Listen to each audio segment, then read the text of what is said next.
നിയമങ്ങൾ അനുസരിക്കാൻ കഴിയില്ലെങ്കിൽ രാജ്യം വിട്ടുപോകണം. ഇന്ത്യൻ നിയമങ്ങൾ പാലിക്കാൻ കഴിയില്ലെങ്കിൽ രാജ്യം വിട്ടുപോകാമെന്ന് വാട്സാപ്പിനോടും അതിന്റെ മാതൃസ്ഥാപനമായ മെറ്റയോടും സുപ്രീം കോടതി.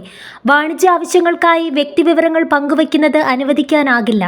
ഇന്ത്യൻ പൗരന്മാരുടെ അവകാശങ്ങൾ ഹനിക്കാൻ അനുവദിക്കില്ലെന്നും ചീഫ് ജസ്റ്റിസ് സൂര്യകാന്ത് അധ്യക്ഷനായ ബെഞ്ച് വ്യക്തമാക്കി. മെറ്റയുടെ ഡേറ്റ സ്വകാര്യതയുമായി ബന്ധപ്പെട്ട നയങ്ങളിൽ ഇടപെട്ടുകൊണ്ടാണ് കോടതിയുടെ സുപ്രധാന തീരുമാനം. വാട്സാപ്പിന്റെ 2021 സ്വകാര്യതാ നിയമവും ആയി ബന്ധപ്പെട്ട കേസിൽ 213.14 കോടി രൂപ കോമ്പറ്റീഷൻ കമ്മീഷൻ ഓഫ് ഇന്ത്യ പിഴ വിധിച്ചിരുന്നു.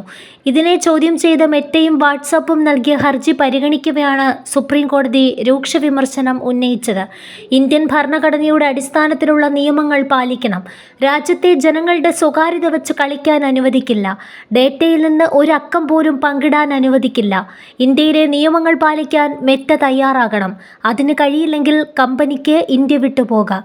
ചീഫ് ജസ്റ്റിസ് സൂര്യകാന്ത് വ്യക്തമാക്കി. വാട്സാപ്പിന്റെ സ്വകാര്യതാ നയങ്ങളിലെ മാറ്റങ്ങളും ഉപയോക്താക്കളുടെ വിവരങ്ങൾ ഫേസ്ബുക്ക് പോലുള്ള മറ്റ് മെറ്റ പ്ലാറ്റ്ഫോമുകളുമായി പങ്കിടാനുള്ള നീക്കവുമാണ് സുപ്രീം കോടതിയെ ചൊടിപ്പിച്ചത്. ഡേറ്റ ഷെയറിംഗ് ഒരു കാരണവശാലും അനുവദിക്കില്ലെന്ന് ചീഫ് ജസ്റ്റിസ് സൂര്യകാന്ത് അധ്യക്ഷനായ ബെഞ്ച് വ്യക്തമാക്കി. കേസിൽ ഫെബ്രുവരി 10 കോടതി ഉത്തരവ് പുറപ്പെടുവിക്കും.